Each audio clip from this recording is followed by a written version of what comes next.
কোন স্ত্রী আপনারা ভুলেও তিনটি জিনিস স্বামীর কাছে চাইবেন না, তাহলে আপনি জাহান্নামে যাবেন।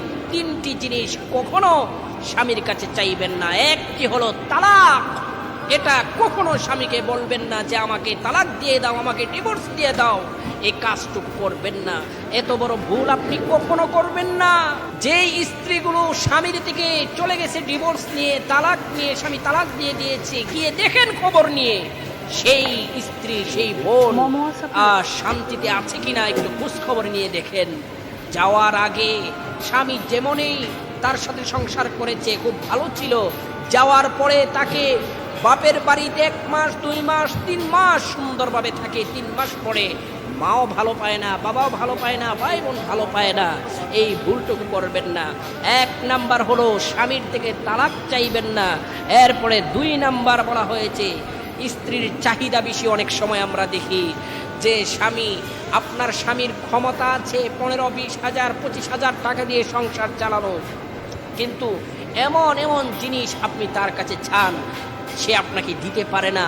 তার অনেক কষ্ট। একটা স্বামী চাই তার স্ত্রীকে খুশি রাখার জন্য। পৃথিবীর সকল স্বামীরাই চায় তার স্ত্রীকে যে খুশি রাখার জন্য, কিন্তু আপনি এমন কিছু দাবি করে বসেন যার জন্য সে দিতে পারে না, বরং তার কাছে অনেক কষ্ট লাগে। স্বামীকে চাপ দেওয়া যাবে না। আপনার স্বামী আপনার মাথার তাজ, স্বামীর কাছে এই চাপটা স্বামীকে দেওয়া যাবে না।